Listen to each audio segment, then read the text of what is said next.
hearing. Thank you so much. And thank you again to everyone who's here. Thank you, ma'am. You're welcome. Again, my name is Adenike Oyetunde Lawal. The last time I was here, I was not wearing glasses, but things have happened, and now I wear glasses. I still struggle with wearing the glasses. How I don't know how you guys who have been wearing glasses for so long do it. My glasses has missed. I always want to clean it, and my husband has been wearing glasses before I started. He's been wearing glasses for like 2 years. So he has this glasses lens cleaner that he has. And the guy just said, look, since I'm wearing glasses, I haven't used this number of lens cleaner that you have used in under 2 weeks. So that's the difference. That's the only thing that is not in what Adesola has read. I'm very excited to be here on this call and in this class. You may hear the voices of two amazing human beings from the background. I have tried to move them farther away from the study, but hey, it is what it is. They're active. Thank you to Miss Lisa, and thank you to Mr. Conley Lawal, who incidentally we share the same last name. I'm married to a Lawal. And the entire team, as you all know, I always commit that I will be a part of Electoral College because of what she's doing and what we know that we can achieve with the discourse, the extent and the depth of conversations that I had on this platform. So once again, for a very long time, this is the first time I'm listening to my short bio, and I'm like, not bad. Thank you so much for having me. I can see that we've been writing where we're joining from more like thank you so much, Ibrahim Umar. I can see we're dropping our names as well as our political party affiliations.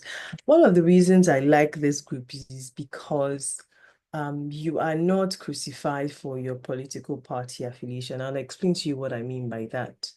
In the last week, I remember I rarely engage political conversations, especially persons that I am not familiar with, because from experience, I have seen that it always leads to argument, always ends in argument.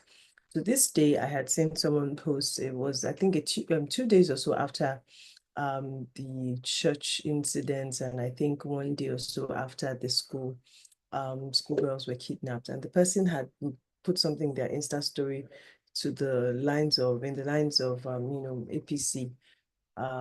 If APC cannot do it, they should step down. Then I replied to say, but PDP couldn't do it. And then person just goes, are you saying that? I'm like, no, don't put words in my mouth. I'm not saying that it is an APC PDP thing. I'm simply just saying PDP couldn't do it. And to see people on this platform, brandish their political party affiliation without animosity, at least it's beautiful to see. And I really want to encourage us to have a semblance of political party or difference tolerance. Even I struggle with it, I must be very candid. And why I struggle with it is because of because of maybe what's going on in the US, for instance.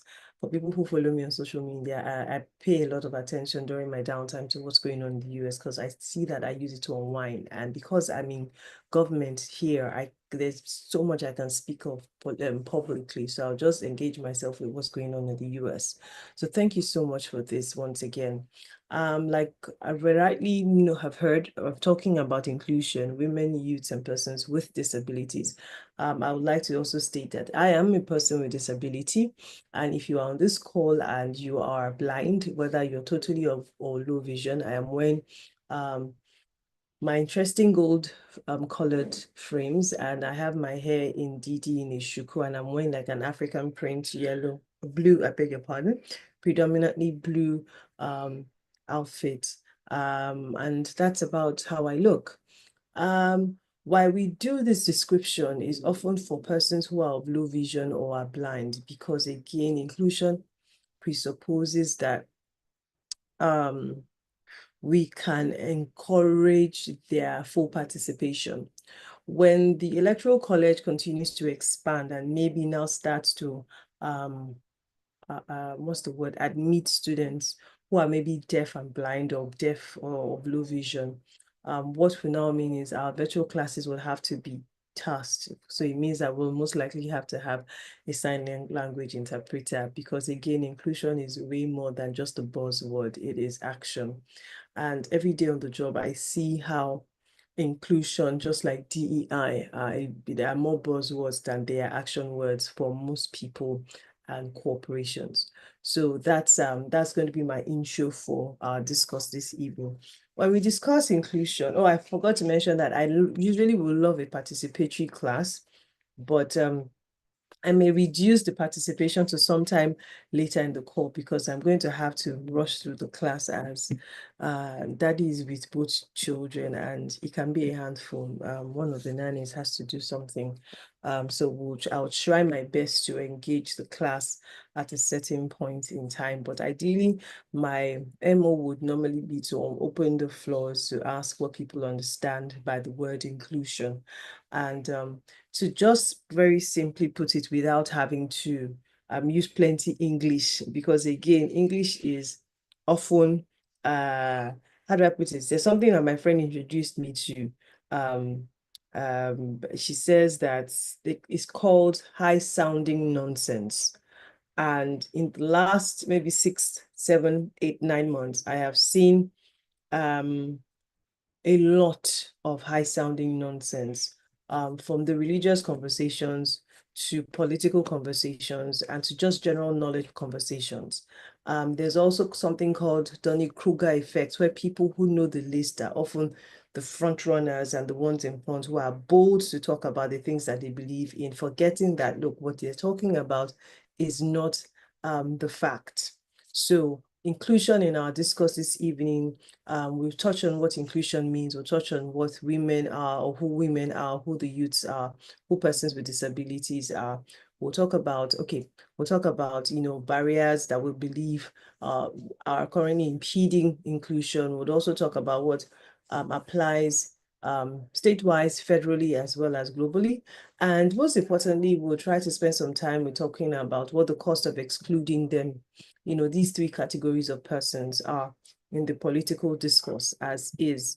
I believe very strongly. Thank you so much, Ibrahim Mohammed. Ibrahim says inclusion means everything and anybody. Very simply put, that is what it is.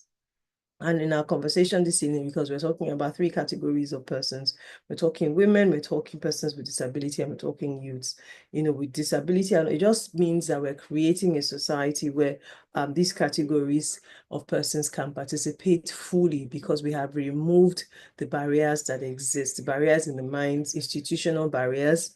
And those institutional barriers vary from things like financial barriers, vary from things like patriarchy, religious barriers, even the everyday knowledge of why these persons are excluded from the political space.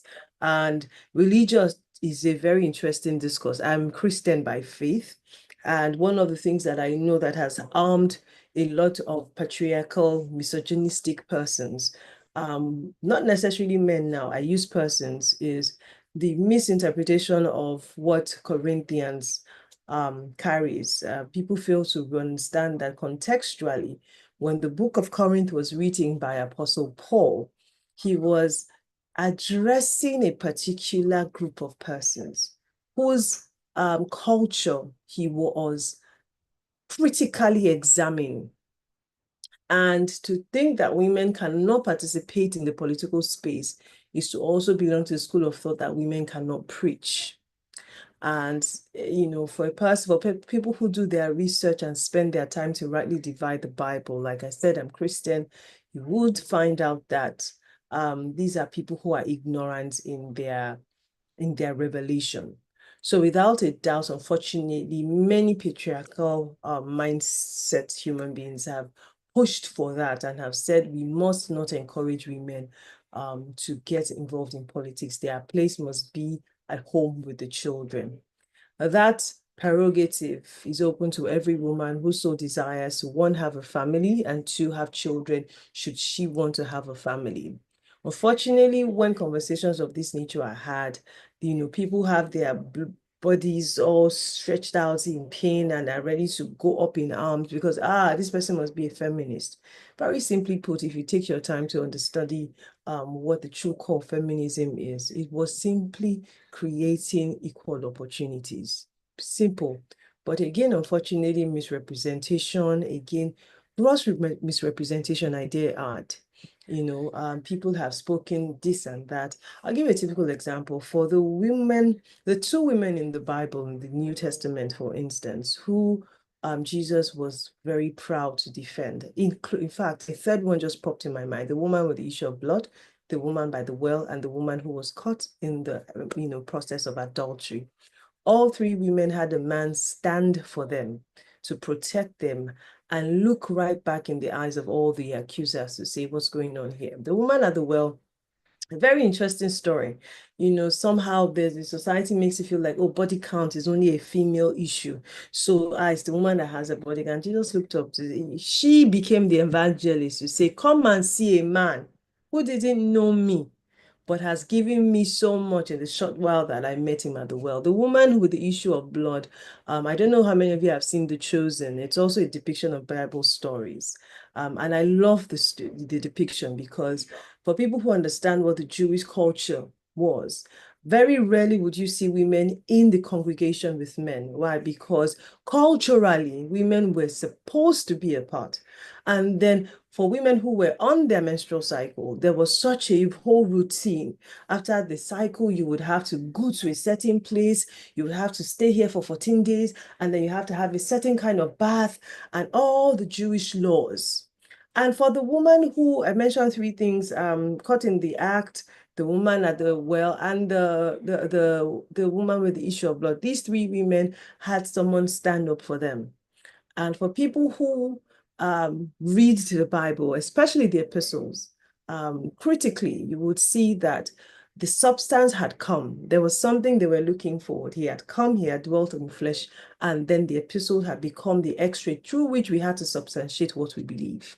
So with these very few points of mine, I can tell you affirmatively that unfortunately, faith has continued to intertwine and twist and misrepresent the notion, even as it concerns women in participation in politics from the standpoint of faith, and for emphasis, the Christian faith.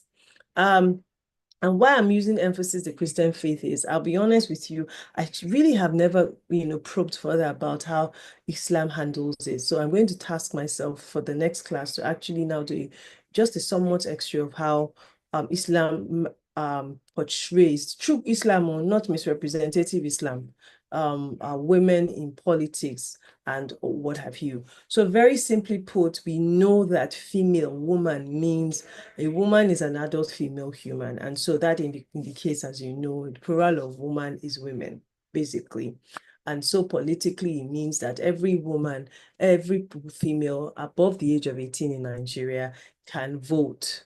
And in some instances, in some very rare instances, possibly can be voted for under certain circumstances. So that is what a woman is, or women are. Thankfully, in our climb, we don't have to define so many genders, so we have female and male as is, so that we don't have to think of all the other things. This is what women are. When you go to youths, if we simply go to youths, you will see that very simply put, from the United Nations to the African Charter, to even Nigerian laws, different forms of different kind of laws, you would see that the age bracket of who constitutes a youth is varied, but largely 18 simply has been held to, connote the age of youth. According to United Nations, youth is best understood as a period of transition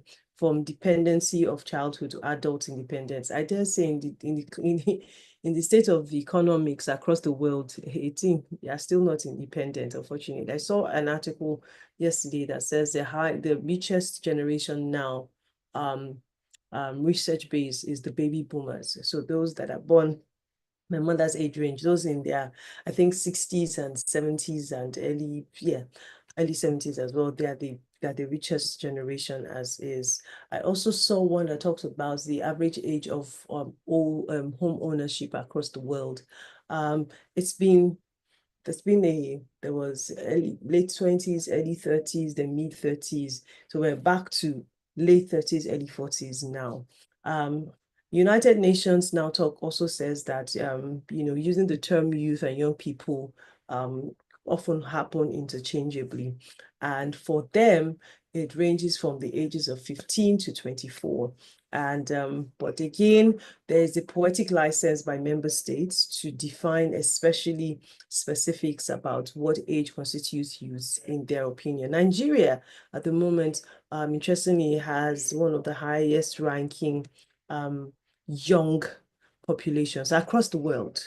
You can actually Google that. And so is why conversations about youth is very important for us. Youth in Nigeria, including citizens of the Federal Republic of Nigeria aged 18 to 29, according to the youth policy of 2019. However, the African Charter recognizes between 15 and 35. It's often why when you see programs by different governments, state, federal, or local, you see that, especially when there's an age range, you see they put 18 to 35. This is one of the reasons. And then for this discourse, we also have the not too young to run and it's law, and that touched extensively about youth participation in politics, from reducing the age to reducing the financial qualification. By that I mean, this is how much they should pay for form if they want to run for councillor, chairman, state governor, state House of Assembly,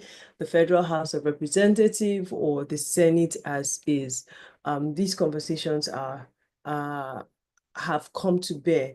And I know that it was before the the second term re-election of the late Muhammadu Buhari. I'm still struggling to say late because it just feels heavy that, wow, he's passed already. Interesting. So that is about youth as is.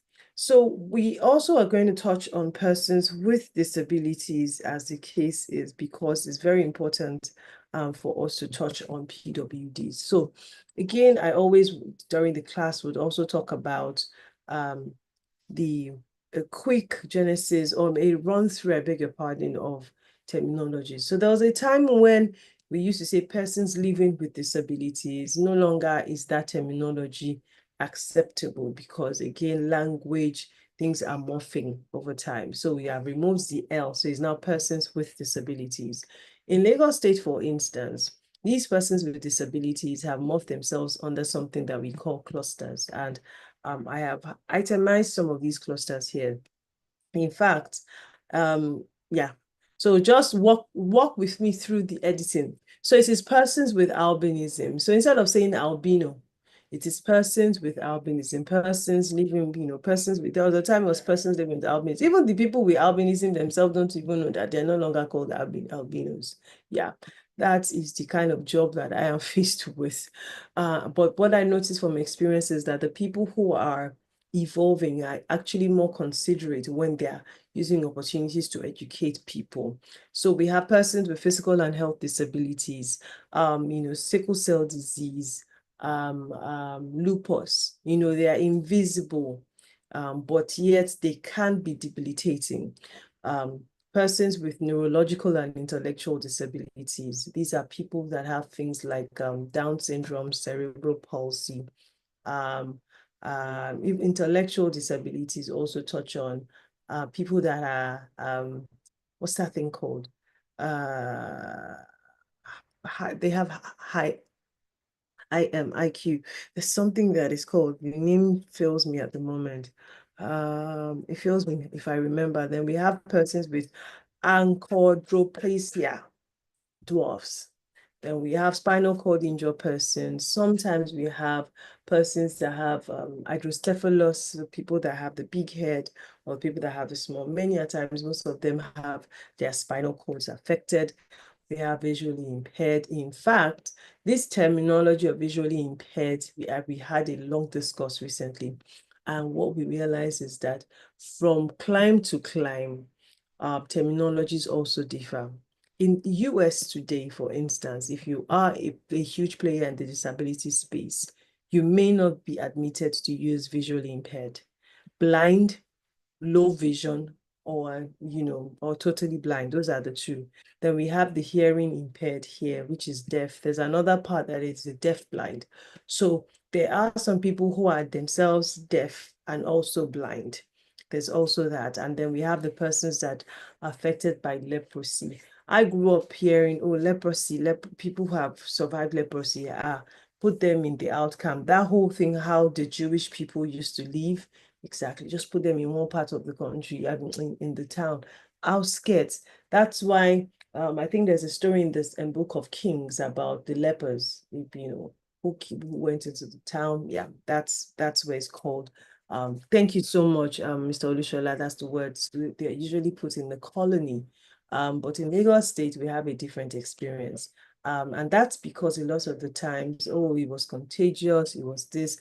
But what I realized, I'm going to give you a typical example. So when we have medical outreach, for instance, for PWDs and the persons affected by leprosy out there, you know what they do? They actually do not partake on their own in things that have to do with physical examinations, because they are also trying to safeguard the interest of every other person there. Many of them are no longer contagious, but because of stigmatization through the years, they would rather, oh no, we will do this one, or oh, we wouldn't do this one. And it really warms my heart, because you can see that they are also trying to warm up into the society, accepting their realities as the case is. So this is as it concerns persons with disabilities, now called PWDs. There's one or two that isn't here, but Miss Lisa, I told Miss Lisa that I believe that is my assistant. In fact, I'll send you her number so that you can be on her neck, so that we can edit this in these slides as the case is. Okay, so we can move on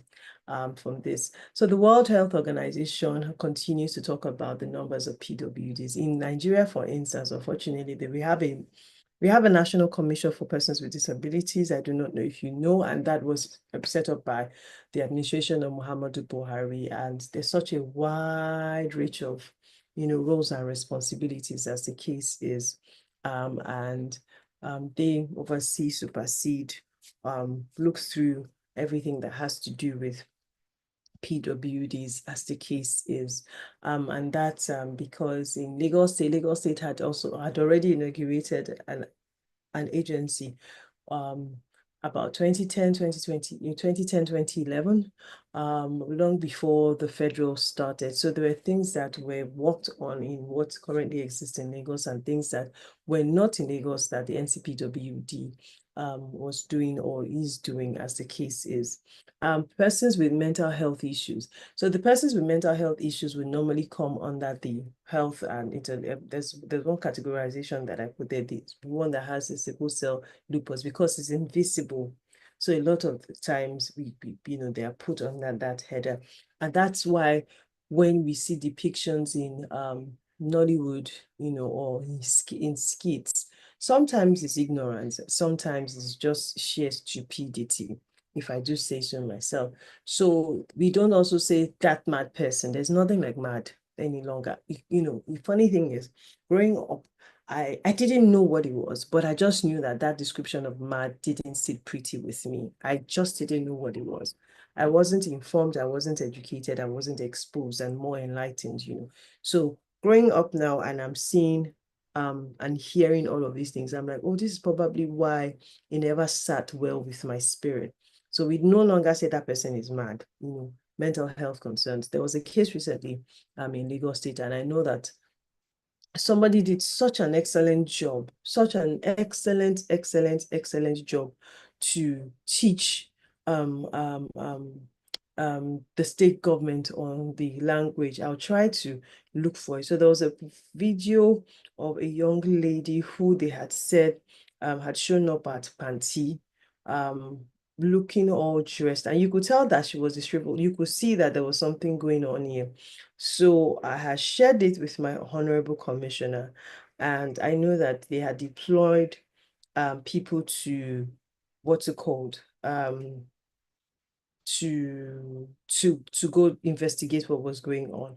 So in my Honorable Commissioner's reportage on across social media platforms, I know that the terminology, they use the appropriate terms, but when the state government handle was reporting on the story, it was a complete contrast from what okay, there it is. I found it.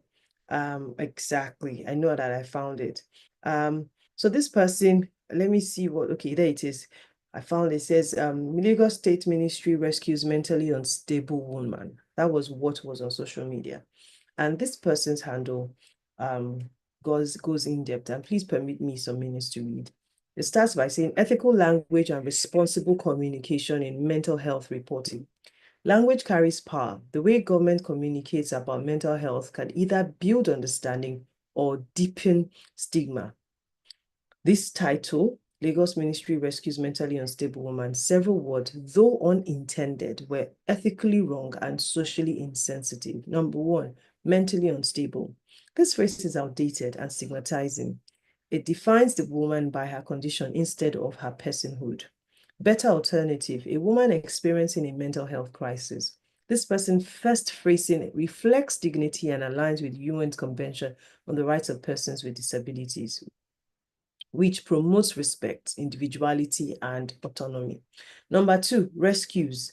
Using rescues makes the action sound like a charity instead of public duty. Better alternative, responds to a mental health emergency or provides intervention.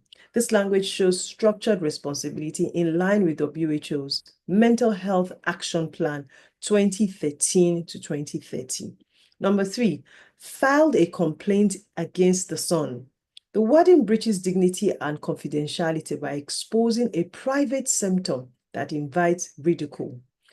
Better alternative, she appeared disoriented and expressed confusion, prompting concern for her well-being. This is factual, it's respectful, and consistent with the UN's Principles for Protection of Persons with Mental Illness, 1991. Number four, rehabilitation center. In Nigeria, this term sounds punitive.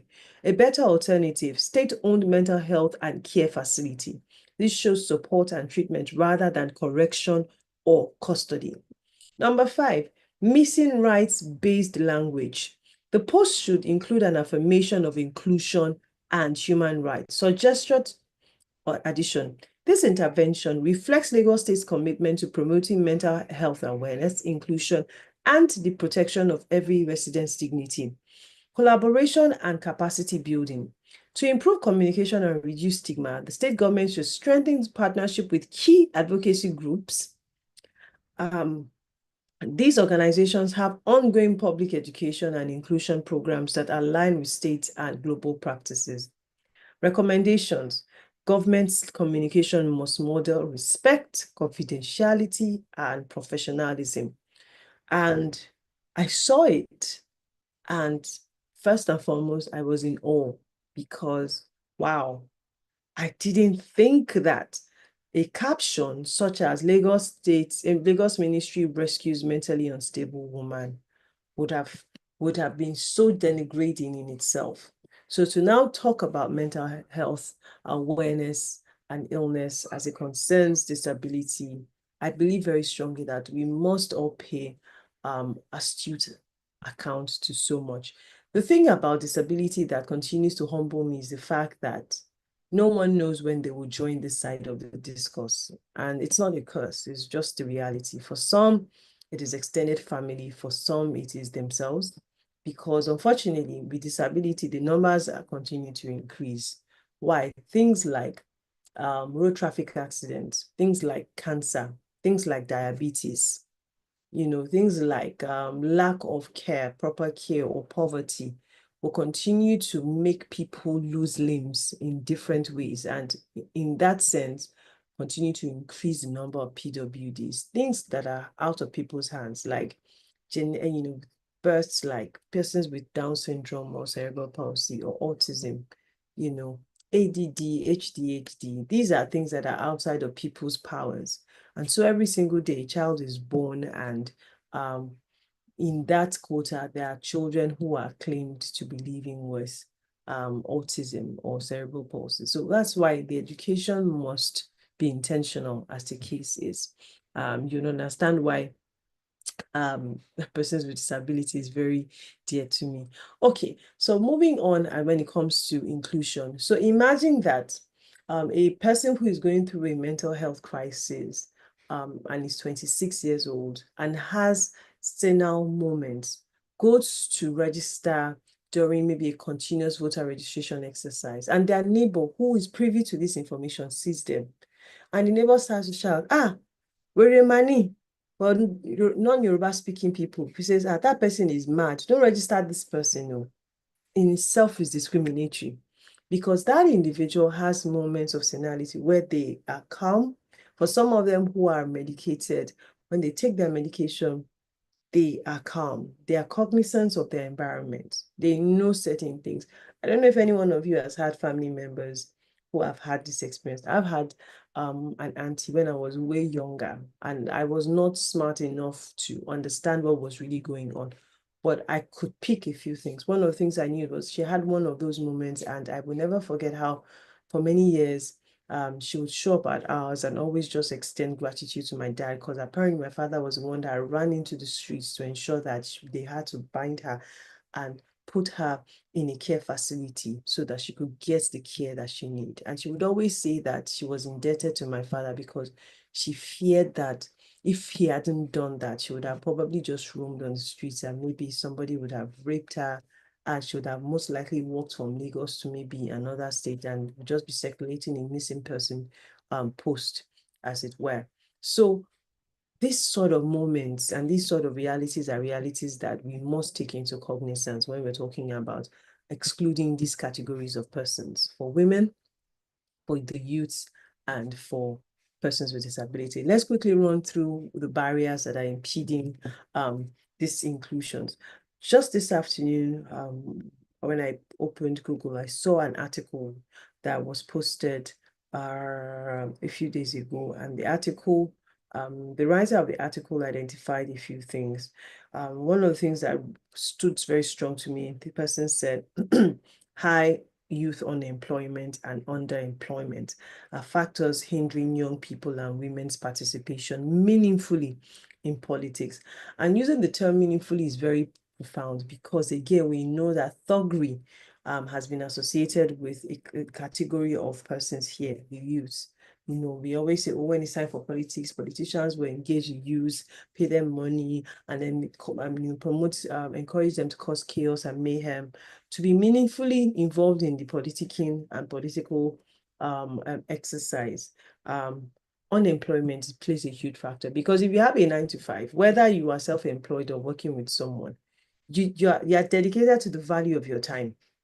So nobody can show up and then instigate you to go and cause chaos and then go to a polling unit and want to snatch the ballot box or what have you. Those things cannot work if we had more youth engagements that are meaningful in terms of employment. Underemployment is also a big issue. We know without a doubt that, also here in this article, she wrote high nomination cost, campaign financing challenges, political intimidation, limited confidence among the youths and women, and I dare say persons with disability. These things are very, very, very, very rampant. And these things are the things that impede the participation. For persons with disabilities, things like exposure, lack of accessible polling unit areas, lack of adaptable processes. What else? So financing, awareness and education. Miss Lisa, can you please scroll the slides? Youth, PWDs. Yes, I think those are the key factors that impede the inclusion of PWDs, as it were, in the electoral process, or what's it called, electioneering as is. So inclusion, let me just quickly run through this. Inclusion refers to the act or practice of including and accommodating people who have historically been excluded. In our own context, women, youth, and persons with disabilities.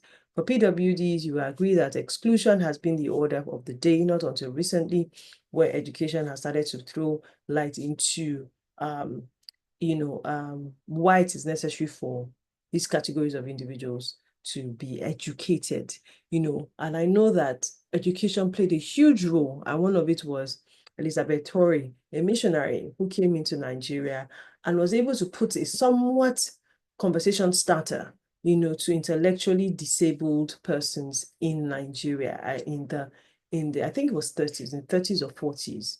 And she changed the discourse till today. One of the things that she did was to start a conversation around using terminologies like imbecile. There was a time where using that word imbecile was very, very accurate. It's no longer politically accurate. And so that started the trajectory of where we are getting to and where we currently are when it comes to neurological and intellectual disabilities in Nigeria. Next slide, please.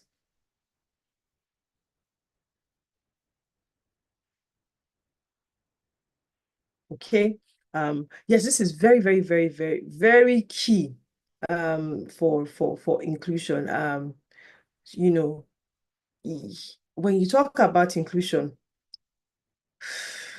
you want to think of there are two things. There's this picture that always comes to mind, but the principles of inclusion promote equity, access, opportunity, and the rights of these persons that are concerned. Next slide. When we talk about equity and equality, two different constructs, because when you are creating an equitable society, you begin to ask yourself, can it be equal? Can the opportunities be equal? There's this very popular picture on Google about equity and equality, and then where everybody's given the same ground to do many things, and then some people are giving what they need to help promote their realities, ensuring that they have the same values. So case in point, a child, a teenager, and an adult are trying to watch a football match. I love that picture, it's on Google. And then there's a wall. So when they all have to, if you give them a platform to all stand on, the child still cannot see above the wall. The teenager might just be able to see, but the adult will definitely see. But if you do it in such a way that the child gets a higher platform, so they're elevated above the wall, the teenager gets the platform required for them to be elevated, and the adult, where they do not need any elevation, is allowed to stay where they are. They all have this equitable platform where we are all allowed to watch the football match, taking cognizance of our realities, meaning the child has been elevated, the teenager has also been elevated, and the adult needs no elevation because they have what it is, what it takes to watch the match across the wall. So equity and equality, I think that picture just summarily describes what it means to create an equitable society and an equality-based society when it comes to inclusion of these three categories of individual. Next slide, please. Okay, so we have gotten to the what impedes inclusion. Patriarchy. I already talked about this. Mrs. What's going on with your system? Patriarchy. Access to education, weaponization of poverty, religion, low self-esteem.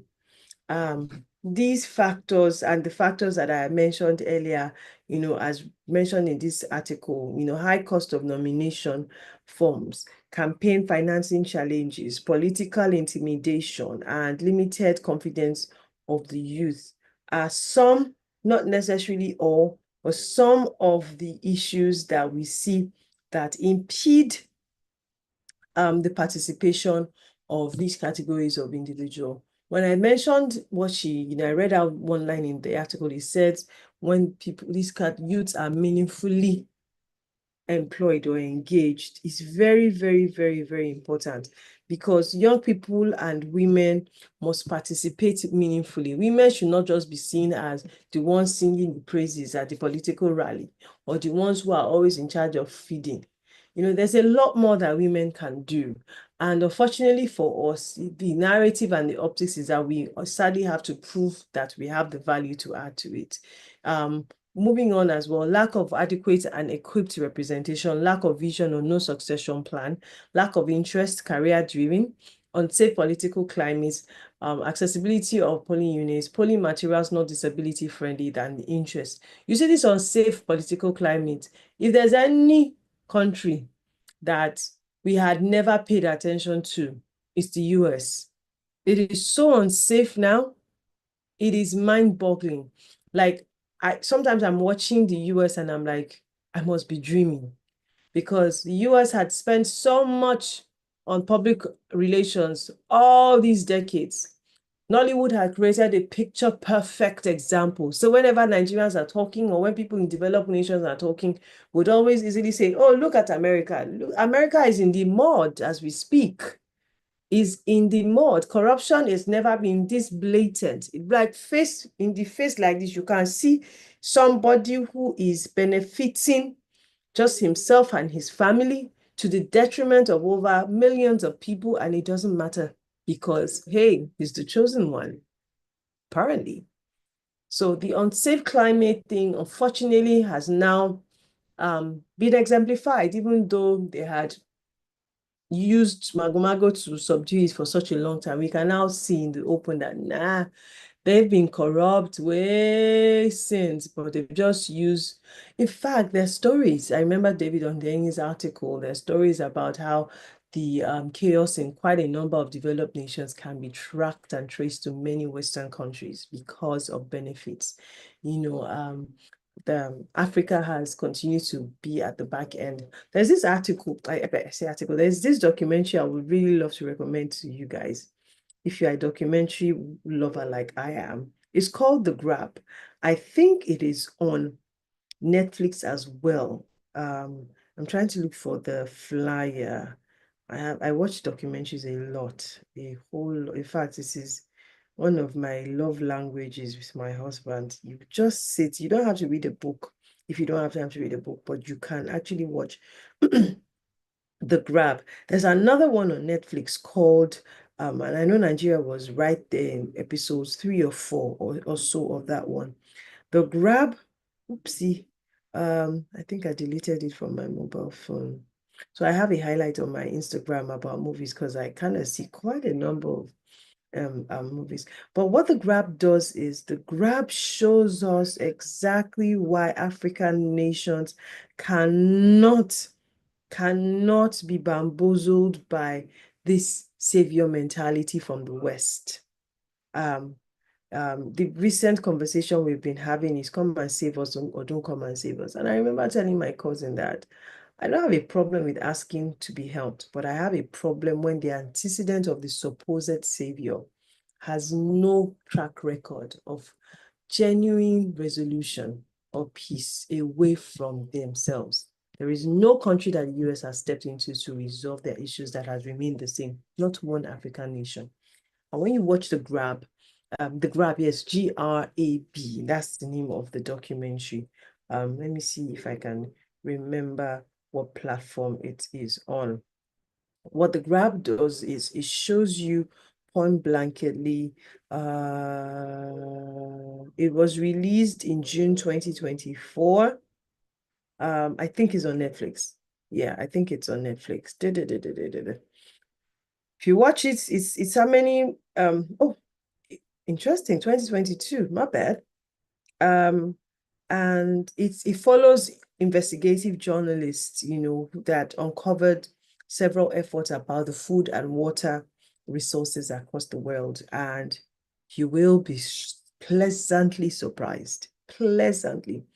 So I always say to people that it's great to want to, okay, The Grab is a documentary is one. It's the other one on Netflix that is a series, and that's the one that has, I think Nigeria is in episodes 3 or 4, where they went to Nestle, the same Nestle, yeah, Nestle in Nigeria, and it's great to be informed, actually. I think that's the point I'm trying to get at. And I remember earlier when we started this conversation, I talked on Donny Krogan effect. I'm tired of people who are not informed, who are ill-informed, who are emotive about what they have been informed about, making vocal, loud statements, holding conversations, and I'm wondering, wait, but this is exactly not what is So I always encourage people, ensure that you are very informed before you start to join conversations, especially conversations on social media. Yes, the second one I was talking about is titled Rotten. Yes, like ROTTEN. It's also about food. That one is on Netflix. You can see episodes. So I saw all the episodes, but you can see episodes 3 and 4 specifically, I think, and 5. Nigeria is somewhere there, and you will be amazed at how Nigeria is is connected to so much globally. And we got here because of the political climate as is. Politically, nothing is just ordinary. There's always follow the money, follow the interest, follow the intentions, follow the people sponsoring things. You wouldn't have a lot into whys. There will be many whys. So these are just some of the barriers that impede inclusion, and the list will go on and on, largely dependent on the category of persons. But these are just the basic ones and the popular ones, because again, we're trying to talk about these categories of persons is important. Education is really important, especially for women. People like Malala have shown how important it is to educate a female child. Very important. In fact, if a female is empowered in a generation, the lot of the generation changes. There's also a book, Melinda French Gates book and work. Beautiful. You may want to also read that. I have also read that, and I follow the trajectory of her story as is. Next slide, please.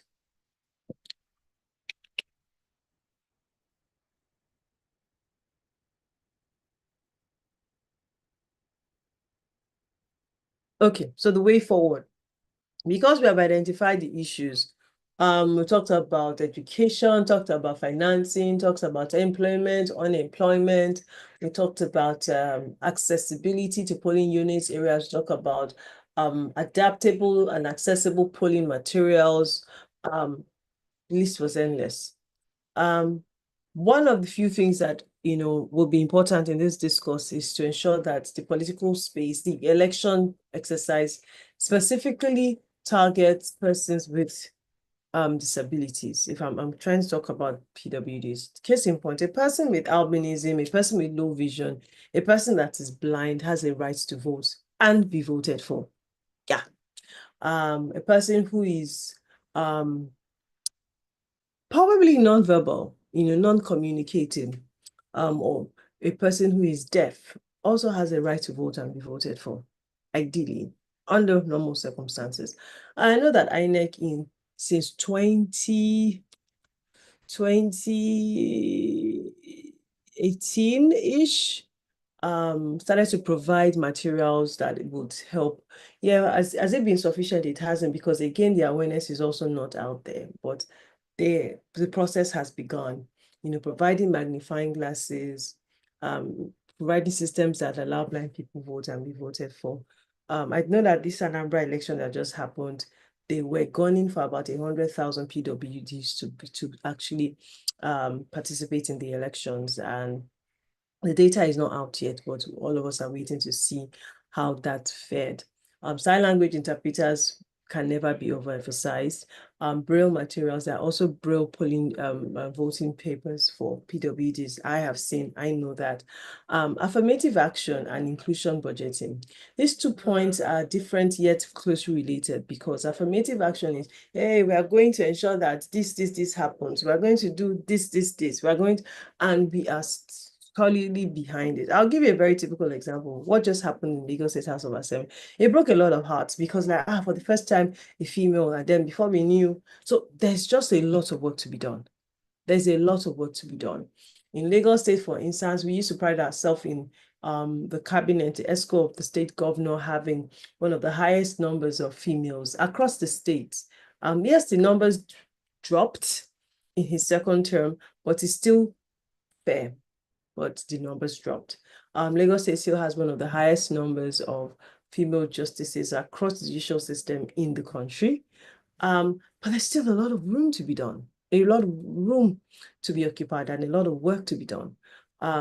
Even at the local level, local chairpersons level, we still haven't had a successful female governor after Mrs. Itiaba's attempt many years ago. No female successful governor. It's always, when you see the banner, you always see the man and then you see the woman as deputy. You always see. So there's just a lot of work, because institutionally, structurally, informally, mentally, many people don't believe that women can do it. Sadly, if you look at the data across the world, the global space, you will see data that shows you otherwise. It shows you that, oh my God, we have been sleeping. Are you saying that? You say, yep, women, United Nations figures show opposite. United Nations figures shows that women serve as heads of state and or government in only 25 countries. And that makes up for about 27.2% of the members of parliament. So it means that globally, fewer than 1 in every 4 cabinet minister is a woman. Yeah. And the figures are not particularly appealing, if I do say so myself. Even in Nigerian space as well, the numbers were not particularly appealing. There's a lot of work to be done, because for a woman in politics is a woman that is that family members will not go and tell the husband she's abandoning the children. Let her come back home and face the children. As if it's not a 2-parent household. And these are conversations that must be had, I always say, during the dating phase. Don't marry your enemy. If you are young and you're female on this call, I beg you to not rush to marry off, because, especially for those of you who still have the liberty of making that decision, unfortunately, circumstances does not present equally for most women.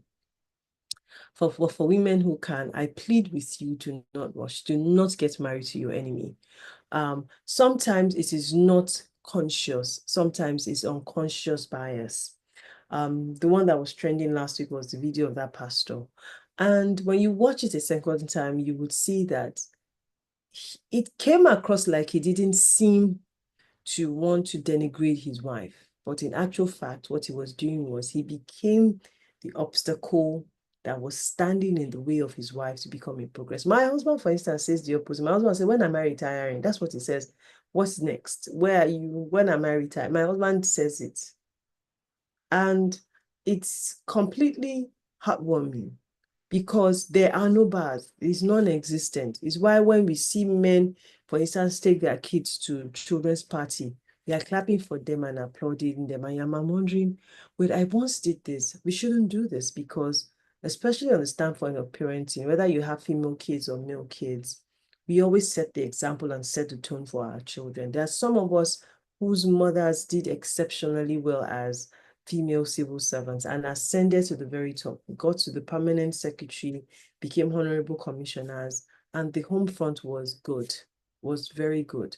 I have an Egbon whose mother was the first female town planner in Nigeria, and she told me just over the weekend that in the 60s and 70s, her mother left her dad in Nigeria with a set of twins and went to school for 2 years. Imagine at the time where it was just NITEL, where you have to wait before she went to school for 2 years. She came back and she became the first female town planner in Nigeria's history. She passed about 2 or 3 years ago, and that was still profoundly spoken of her. The legacy that her career left to set the pace for females. It's why we struggle to get females into STEM. We're looking for them. We can't find them in sciences, and we're wondering what's going on. These are the pockets of conversations. It's why when men marry women who are, I don't want to say strong, but for lack of a better description, and they know the women they marry, they now start to allow things enter their head. Go somewhere, one guy says something, enters his head, and then it shows up. And the woman is wondering, but before you married me, I had laid down this principle. I had shown you that after this master's, I was going to get another master's and another master's, and most likely get my PhD. I didn't say we were not going to have kids, but suddenly you have come back and say, no, mom must go to school in my house. Da, da, da, da, da, da, da. It just kills Even in the political space, I see amongst us, my colleagues, is the females that are, hey, have you picked them up? Are they okay? We're doing an assignment on video call, and you're wondering, where are the husbands? Where are the fathers? Yep, because somehow it is a woman's job. There will be days where she cannot do it. You should be able to do it on those days and find a balance in your home, because ideally, it is both of you setting a pace and an example for your kids under ideal circumstances.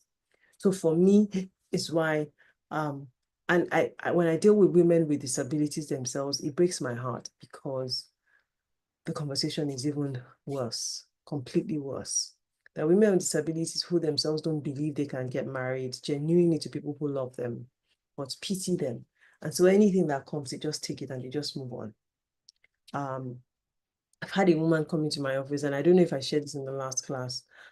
She's deaf. She's deaf and mute, yes, I remember, but she came with her two daughters. Incidentally, my only two kids are girls. And the older was also deaf and mute, but the younger was hearing and could speak. I hope you heard me. I didn't say deaf and dumb. I said deaf and mute. Yeah. So long story short, I thought she had come to the office to plead for, refinancing of business. Let's do this. She came to the office for us to intervene in her marriage. And I personally, when I became the GM, I'm like, there are things that we will not be a part of. This happens to be one of it. Because again, I believe that certain conversations should be left to the PWDs. Because from experience, when those decisions are helped to be made, not that the office makes it for them, or you help them, you create mediation conversations, they come back and say the office has destroyed their marriages, that kind of stuff. This woman was very insistent on the fact that she came to the office because she wanted us to beg her, persuade her husband, plead with him to stay in the marriage, not that she came to the office so that we can equip her. When she came to the office, we were collating a list for beneficiaries to help refinance businesses. So I kept putting words in her mouth. You want us to buy you new machines because she sews. Do you want us to help you get a bigger shop? She kept saying, nope. This marriage, this man, nope. This marriage, this man. I'm like, okay, I can't help you, because this is, so we had to refer her to another agency whose core is mediating, so that it wouldn't take away the taxpayers' time for us to do other things. So it's one of those conversations with the youth. We see that many of these people who want to instigate the youths to fight, cause chaos and mayhem, have their children in different parts of the world.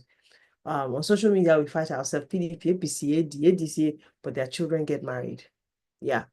You see Atiku's child marry a PDP, an APC stalwart's child, and then in the meeting, you see all their, yeah, happens that way, exactly. And it's why fomenting chaos is very, there are ways to go about certain things. I will never forget, unfortunately for me, I watched the video of Dr. Chikia Akunyili be killed in cold blood by members of IPOB. I will never forget. I went to school with all her daughters, the late Dr. Dora Akunyili's daughters. All of us went to school together. So I knew of the family. And the amazing thing she did at the helm of NAFDAC, no Nigerian can dispute the impact of her work and her legacy. And then to see that it all ended for her husband under such gruesome, such inhumane circumstances, completely broke my heart. Now, if you follow the money and you follow the intent, you will see that the person who was pushing IPOB, Nnamdi Kanu, for instance, as much as he had continued to hold the front of, I want us to move out, if you x-ray his why, just divisive, completely divisive. Everybody has a right to autonomous gathering, but ideally, there are ways. Look at Ukraine and Russia. It's just utterly devastating. It's why when people are calling, come and save us from the terrorism here, my question is, where have they ever gone to and left the same? They always go in when it benefits them. The whole space that is undergoing chaos now, go and look at the picture of Nigeria. There's a map of Nigeria that shows our natural resource deposits. Go and look at it. Always follow the money. Away from the sentiment and what we see, always follow the money. These things, and it's the youth that are usually at the helm to cause and foment chaos. And the number of the youths will continue to increase that are dead and dying. See Wike's issue. 2 weeks ago, did you see the number of people who gathered to clap? If they had 9 to 5s, they had deadlines, you think that that number of people would be there? They wouldn't. So underemployment and unemployment play a huge role. Next slide, please. Play a huge role in the issues that we are faced with as a people, and we must never, ever forget that. Next one, I've talked briefly about Lagos State. Lagos State is trying with women. The numbers have dwindled, but yeah, okay. So this is just women's representation. Yeah, you can continue. This is just women's representation across the board. And we're not doing well. Nigeria is not doing well nationally, even at the state level, even at local level. We are not doing well. We are not doing well. I think it is Namibia, yeah. And I think that Tanzania, with the Mago elections they have just successfully conducted, Namibia has a high number of females, and I think Kagame also has a high number of females in his cabinet as well. And the numbers are there. The research shows that it changes the trajectory of so much. And then one person goes, so are you saying that women are trying to displace men? I don't think that's the conversation. I think the conversation is we're saying there are very many equipped women for the job who have been edged out for several reasons and can actually do amazing work. How about it's time for us to pay some of these persons attention and give them the opportunities to see what they can pull off. I think, yeah, I think that if you can, please go back to the slide with the course outcome so that I'm sure that we have touched on everything before I open the lines for quick comments, more like questions first. Okay, the cost of excluding. So the figures are not out yet, but when if you do a quick Google research, you will see the informal sector in Nigeria and across the world, what the informal sector, the monies that we're missing out from as a people, inclusive of those with disabilities. There are amazing people in Lagos. There's this man that has this big farm, and he has had the farm for a minute. And he's a person with disability himself, and has through the years continued to employ persons with disability in the ways that they are able to give on the farm. They're able to give value on the farm. And it's mind-blowing as to what impacts can be had. I know NCPWD has such amazing plans about it on paper, and we're watching them, hoping that just a lot more can be done to encourage the participation of persons with disabilities in the political space, whether electively or through appointments, as the case is. Ladies and gentlemen, I believe, 11. Okay, I think that they have sorted okay, there's somewhat calm in the house. So I think that the nannies have sorted it. So I think I'm okay for another 10, 15 minutes on this call. I know I've seen the first hand, Damilola Abdulaziz. I will go straight, we'll love to mention names, we'll go straight to our questions, and we'll take about 5 or so of those questions. Thank you so much for listening. Before I forget, you can connect with me if I'm able to connect. Overwhelming work across social media platforms. On Twitter, my handle is at Denike Oyetunde. On Instagram, it is at Adenike Oyetunde. And on Facebook, it is Adenike Oyetunde. It's also Adenike Oyetunde on LinkedIn as well. Okay, so let's get straight to the question. Ms. Adesola, if you can, please unmute Damilola Abdulaziz. Thank you. Good evening, ma'am. Good evening, evening, everyone. Yes, thank you so much for the very beautiful lecture, ma'am. So I'm just going to go straight to the point. I remember when you listed out the people with disabilities, you included leprosy. So I was going to ask, because I know culturally from my place, lepers typically stay in forest area or bush area, like they're isolated.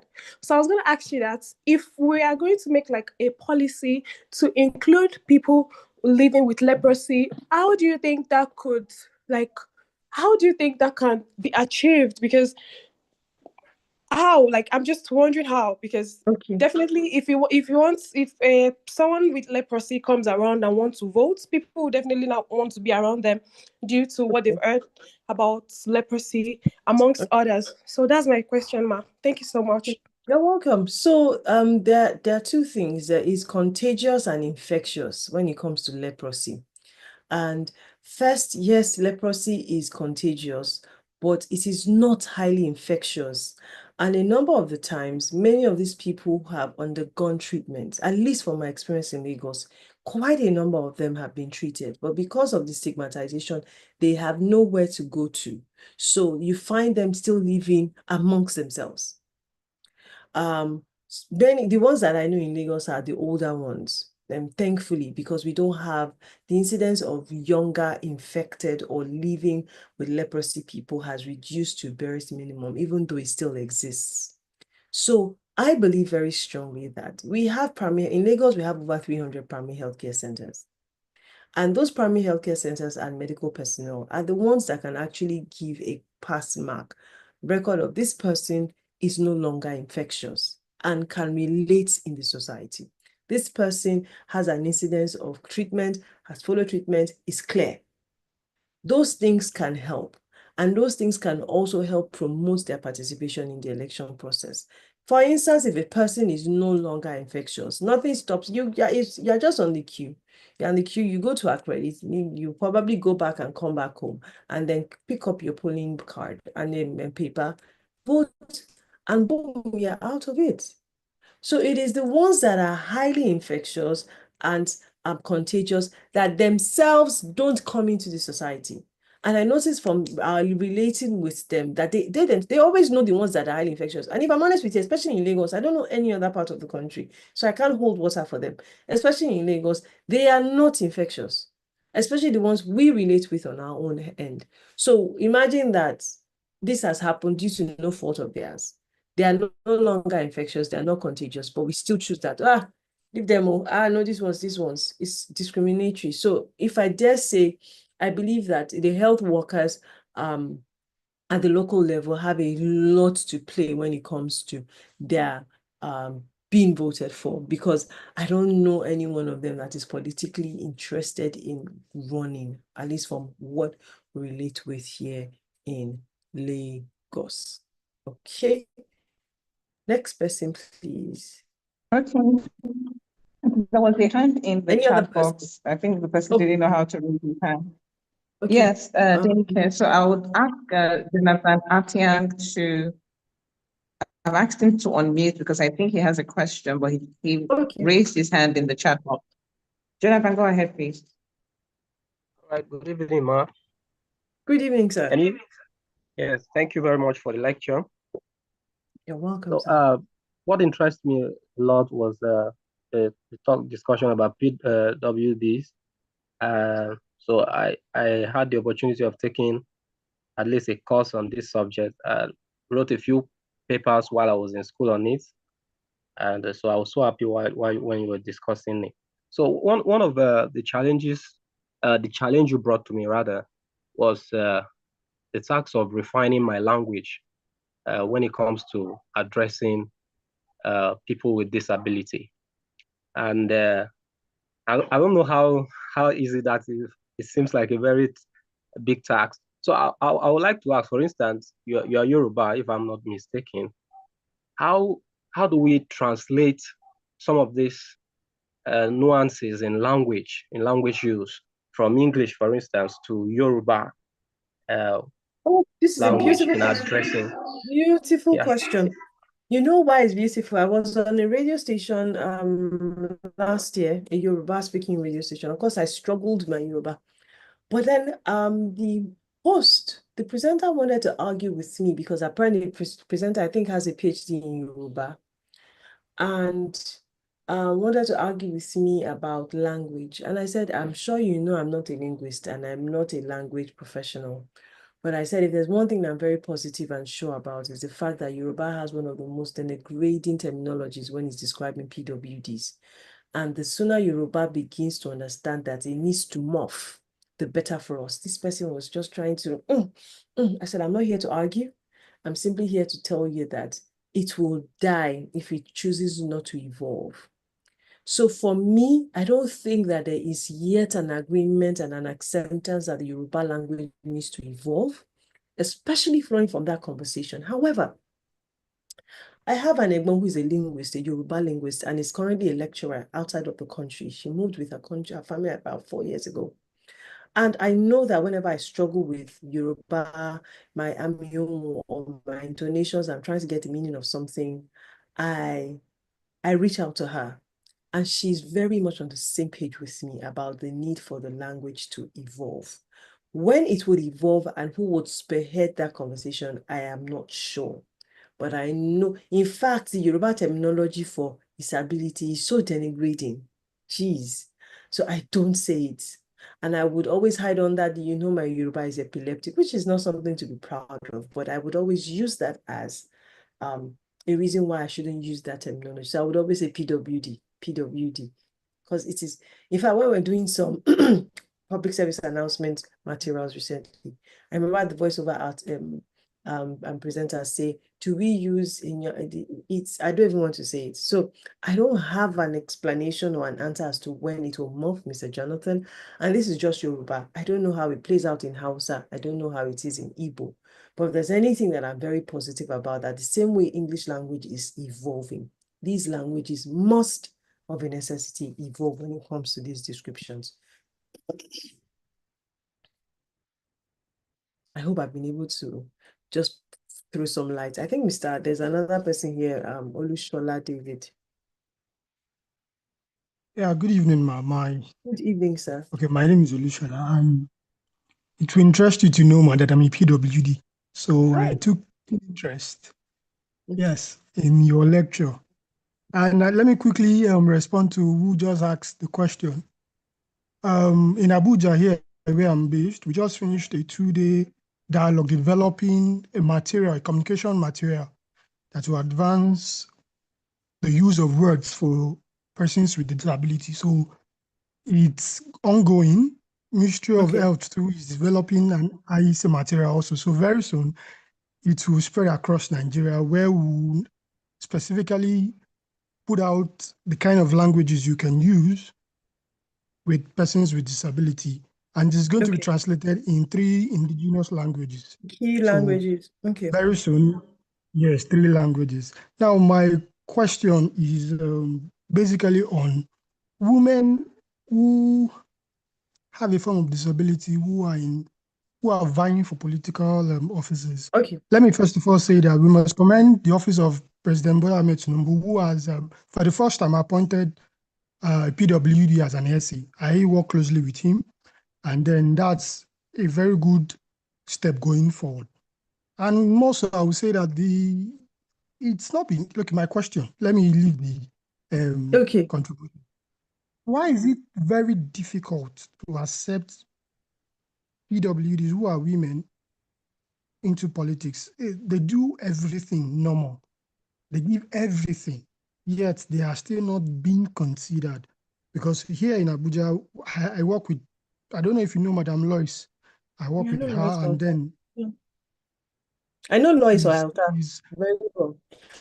So she's a face that has been in the game for long, yet she's still being discriminated. So what can we do? As a PWD, I'm a stakeholder in the community. I'm a junior PWD representative, but then I wanted to learn from you. Might I ask what type of disability it is? My spinal cord injury injured person. Okay. Please go ahead. Oh, you finished. Okay. First, I commend you and the team for this effort in language and communication, because it's very key and it's absolutely needed. So I know that once it is up and running, there's a way that these things always distill to state level, and the ES of NCPWD is also very active, and all heads of agencies of PWD agencies across the country, we have platforms where I'm sure the information will be dropped and it will be useful.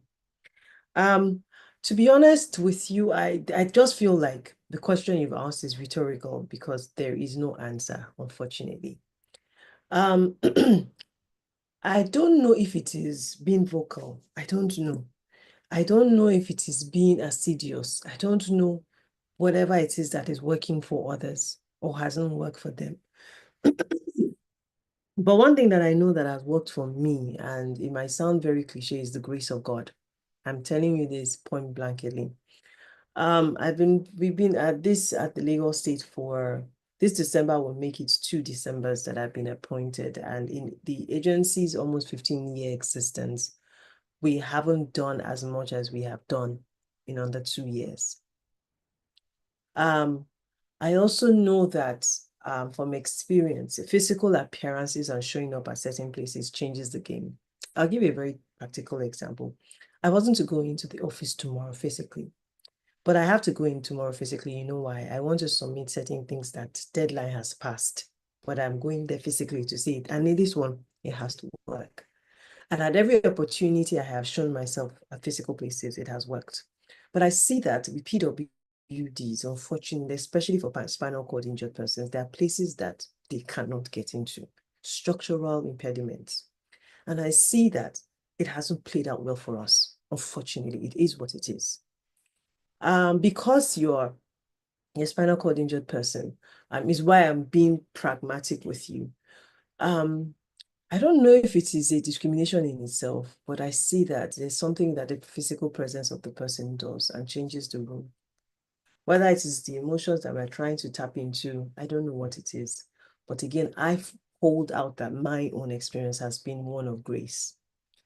Lois is a name, like you rightly mentioned, in the game and has been there for such a while. We cannot take away from the fact that in the absence of her ascending into political office, whether as appointment or election, she has in herself held out certain positions that are key and pivotal to our discourse.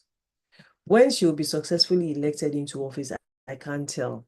Is it one that one must continue? Possibly, because even the women in those offices, if you hear the stories from women in politics, it is blood, sweat, and more blood. More blood. I don't know if it's a game of timing. I don't know if it's a game of godfatherism or financing. I am just really hoping that sometime soon we will be able to look back to say a person like Lois, who has put her sweat and her blood into this thing, will get into a position that would really, really add to the discourse on ground. There's another person, oh God, inclusive friends, Grace. Grace is also my friend. She has been in the game for a while. And she's also a spinal cord injured person. And even when we go outside of the country, we get Chevrolet, we do this, US government does this, US government does that. A lot of it is also hinged on come back to your country and change the narrative. But the people say with what platform? I just believe that if we continue to do sometime soon, narrative will change. When it will change, I can't say, because Lois has been in the game for a minute. Lois has been there for, like when I lost my limb, there were certain people that in a few years after that, there's this person here. Lois happens to be one of such persons. And I just also believe, I know she's a believer. I hold very dearly my faith in Jesus. I don't joke with it because it has taken me to places I never dreamt possible and opened opportunities and doors that I never thought existed. So because I know that Lois is a believer and is in the game, I know it will come. I'm very positive it will come. We just need to continue to support her and ensure that she's not tarrying in well-being. There's a question on the group that says inclusion in Nigeria is crucial. What are the measures government takes to provide items that help persons with disability for access? So I know that a lot of the times JONAP plays a huge role. I also know that the State Electoral Commission also does play a huge role. For myself, I have observed state election a few times, and I know that at those points, those election materials were sent to those polling units because 774 polling units. There's not, if you don't ask INEC for anything, you will not get it on the date of election. Is why being politically active and knowledgeable is very important. My hope is that in the next election, there will be more PWDs. In Lagos, for instance, we've been fighting for them to come and now open specific continual voter registration points so that we can take them to the places where PWDs are and ensure that PWDs themselves come out to get registered, as a precursor to voting in the next general elections. Thank you so much, Olushola. Grace Jerry, you know her exactly. Grace is I was supposed to be on her train. She got married recently, but I couldn't go because of my kids were just a few months old. So yeah. I think the final person will be, I like that I'm having, if we started with a woman, a man, now this is a woman. Miss Victoria, please, the floor is yours. Good Miss evening, ma'am. Victoria Faith, yeah, please go ahead. Good evening, ma'am.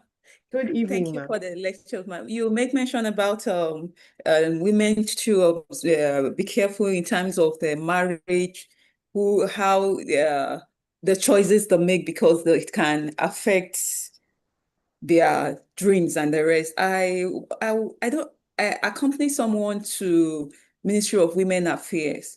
She had an issue and thinking that the solution would be there if she entered the ministry, but I was so shocked with what I heard from whoever they put, the social worker or this, they had some maybe students, practicum students that gathered the woman when she's explaining some of the things. You could see that this woman is already in emotional problem. They were asking questions that she felt bad about going to the Ministry of Women Affairs. At the end of the day, they were suggesting if she wants the husband to be invited for counseling, or she wants a separation, she wants divorce or what. She said she doesn't want any of the three. It was later on when we got out, I now noticed that if she was sensing what I was sensing. So this is the Ministry of Women Affairs. We're not even talking about political thing that we're talking now. And we're experiencing something like that. I don't know, is it that this What issue state did it happen in, if I or may your ask? statement, or your state? Oyo State has a very good disability agency. Very, very, very. In fact, the head, and you said this person was a PWD, right? But not something, not the physical ones, the ones that it's only when you communicate with them, that something is wrong When somewhere. you say, what is it? Is the person non-verbal? Is the person autistic? Is the person Like maybe when they say somebody is like some mentally retarded okay? or So you can't use mentally retarded. yes, so I was afraid of using after the over 1.5, you can't use I'm mentally sorry, retarded. I didn't, that's why I didn't want to say, because I didn't know So you will learn it. Oh, you will learn it. If there's okay. anything you take out from this call, you will learn. Yes, So ma'am. what you will say is the person has intellectual disabilities Intellectual disability. or Thank you, ma'am. neurological disabilities. If the person now says, you say, oh, that the person has communicative distortions, or the person cannot communicate on their own, you find you cannot try to describe something with something that is not ideal. Negative. You understand? Yes, So ma'am. that's very interesting because, well, how long ago did this happen? It's like it's about 2 months ago. That is very interesting. And The she statement to the they made that I really, really like is that, women are the vulnerable one. Whatever you are passing through, if you know that you will not have this thing, if you go out why did she outside, go why didn't she go to why didn't she go to the what's it called? The DG of Oyo State agency. These are the issues. If we have a ministry that is solely to cater for PWDs, right? Whenever there are issues that concerns a PW, the most ideal thing to do is to start from there. There are many people that work into our office that have no business working to our office, but because they are PWDs, they come to us first. When I was, we can't handle this primarily because it is this, but because you are here, sit down. We'll have somebody physically take you to the ministry. And once we do that physically, they will handle it. Okay, So what I'm going to do on this call is just, I think I've sent it. Dropped it on the call, the head of your state. Okay, If ma'am. the matter is personal to you and you want to take it up, give Yes, ma'am. Barrister Adekunmi a call and Okay, ma'am. explain to him exactly what happened. Tell him that Lagos State GM gave you the number and Okay. that you met her and you expressed it, and she was not happy at how it was handled and told you to call him. Okay, ma'am. Barrister suffers no fools, especially if it's a PWD, it will be handled. I am very certain of it. Thank you, ma'am. You're Thank you, welcome. ma'am. Mr. Olushola says, please, guess what? My husband just sent me a message. Please come downstairs, let's eat. I'm going to have to wrap up. Please, my last question is, what is your office doing concerning the 5%? Oh, in Lagos State, you should come to Lagos State. Whenever there are opportunities, my PWDs always get. The problem is we don't get PWDs who are qualifiable, who can keep and hold employment. A completely different conversation. From the Lagos State Civil Service Commission, they don't miss it. TESCOM, Lagos State has the highest number of employed PWDs in the country. Yeah. So we don't miss it. In Lagos, for instance, if I'm honest, in fact, if I'm candid with you, there is an opportunity at the moment. Don't worry, the power will soon be restored. Just ignore. Okay. If I'm honest with you, a window had closed to employ teachers under a particular education sector. I got wind of it the day it expired. I got 3 qualifiable people on the spot, and I have pushed that you people have to open this window, but it has to extend to us. So we are trying our best to continue. We put pressure. One that we're struggling with right now is one at the local government level, and we're very optimistic that we'll find inroads because we have a new crop of local government chairpersons. So yeah, we're not doing badly. There's a lot of work to be done, honestly, but yeah. I'm not sure if I should take this Mr. Andrew's question. I was watching through YouTube. Okay, hi Sylvester. Okay, very final person. I don't want to murder your first, middle. So I'm just going to say, Mr. Andrew, very quickly, please. Very, very, very quickly. All right. Good evening, everyone. My question goes this way. As a person working with Lagos State government, I don't know why is it that people living with disabilities always crowd the roadside from Lagos State. In other states is down that way, but here in Lagos, you discover that if you are driving or passing by, you discover that people Passing by living. where? Specific with the names. Okay, well, I used to pass to Idiaraba, Munshi, Okay. Oshodi, and the rest. You discover that sometimes you find it difficult even passing by the roadside. People with Okay. disabilities So you are mean as a crowd, pedestrian on foot, right? even on foot and when. In car. Okay, go ahead, go ahead. So I want to ask, is there any remedy to caution that? Because Lagos State is already congested with traffic, and we Okay, don't need let me quickly address it. I'm so sorry I had to cut you off. You have to be wise. My husband has not eaten and they're waiting for me. So very quickly, if you take your time the next time and they oblige you, do me a favor and ask them what states they are from originally. So Lagos State has a huge migration crisis. And the problem about it is that it is politicized. The upper week, the social media handle of the Commissioner for Environment picked up the PWD by the roadside. And the PWD had been stubborn before the recording started, apparently.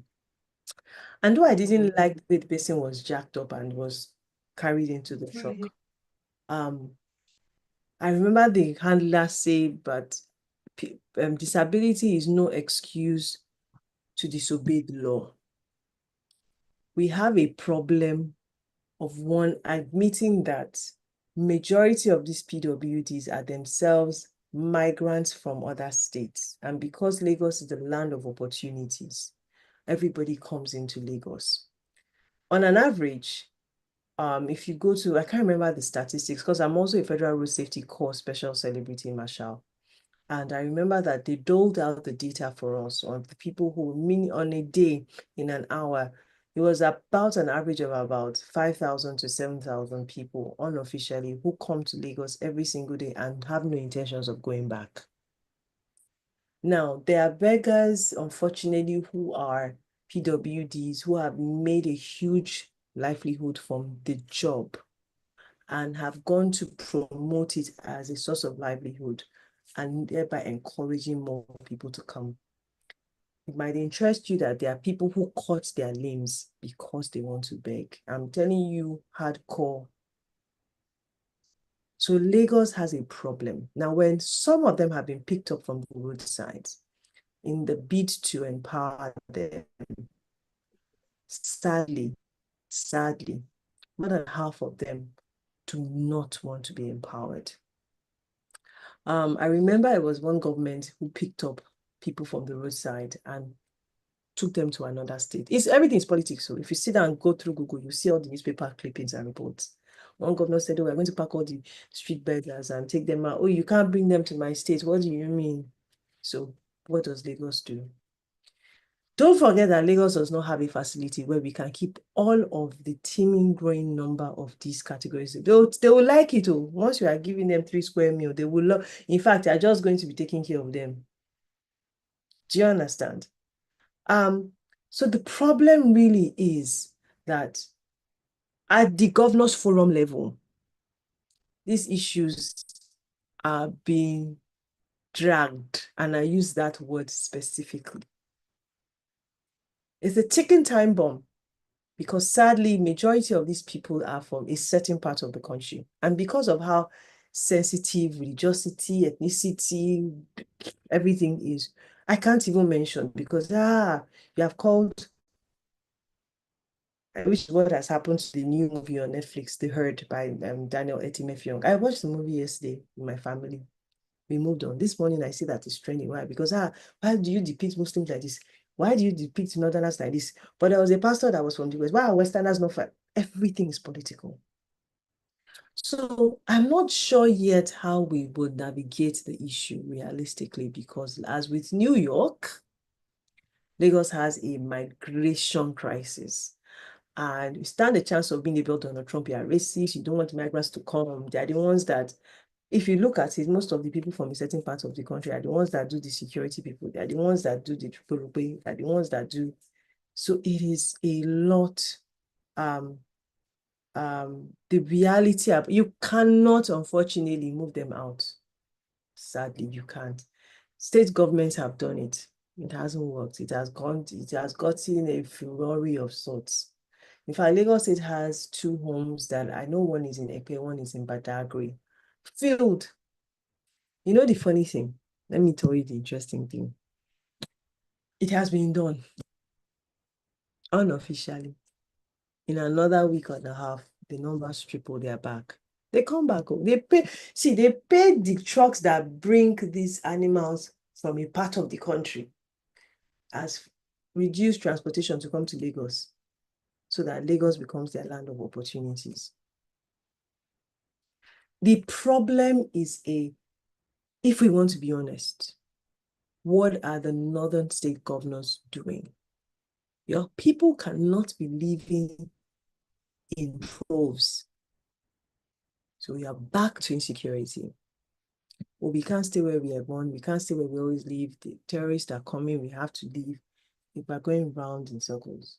So until we begin to agree that the insecurity is affecting every single one of us individually and collectively, I right back at, okay, I can see Olushola says even that, even in FCT, Wike is this, Wike is not that, everywhere is dirty, everywhere is this, Ladies and gentlemen, I have to rush off. I have stayed way longer than I thought I would, and I promised my family that I wouldn't. Thank you so much again to the team at Electoral College. Thank you, Miss Adeshola. I love your voice. I'm not going to forget that. Thank you, Miss Lisa. Again, if you feel free to connect across all social media platforms. Thank you for taking his last question. Yes, and I'm sure you know that there are many things I cannot say because it's recorded, but just have it in mind that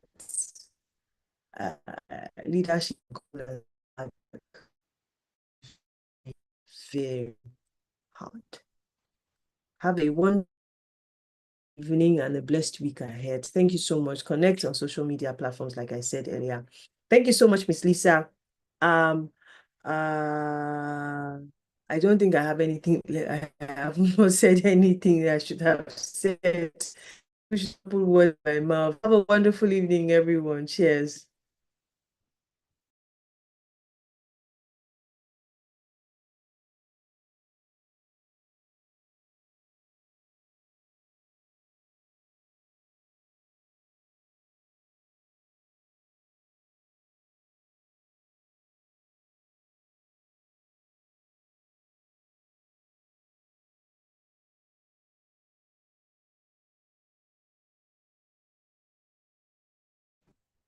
Okay, thank you, everyone. So, classes are over for today. Classes continues next weekend. So just take note of your assignments that will come in this week. Have a blessed week, everyone. Good night.